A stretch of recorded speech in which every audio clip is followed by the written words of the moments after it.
5 আগস্টের পরে পট পরিবর্তন হয়েছে। আমরা তখনও দায়িত্ব পালন করেছি, এখনও আমরা সেই দায়িত্বটাই পালন করতে চাই।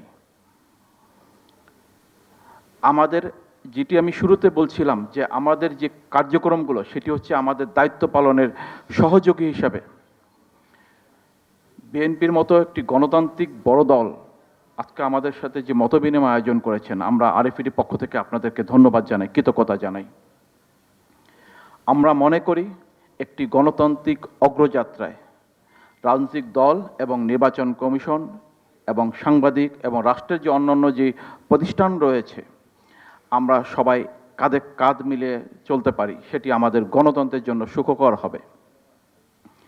আমাদের আরএফইডির জেনারেল সেক্রেটারি বেশ কয়েকটি বিষয় তুলে ধরেছেন, আমি তার সাথে সম্পূর্ণ একমত।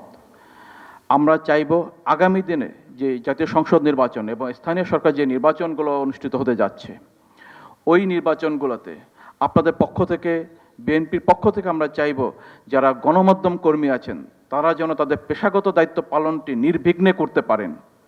তারা যেন ভোটকেন্দ্রে গিয়ে আক্রান্ত না হন।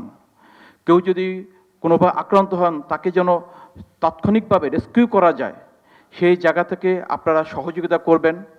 এবং আমাদের রাষ্ট্রের চতুর্থ স্তম্ভ হিসাবে সাংবাদিকতার যে গণমাধ্যমের স্বাধীনতা এবং গণমাধ্যমকে প্রাতিষ্ঠানিকরণের ক্ষেত্রে আপনারা আপনাদের যে ভূমিকা রয়েছে সেটি আরও জোরালো করবেন, সেই আবেদন রেখেই আমি আমার আজকে বক্তব্য শেষ করছি।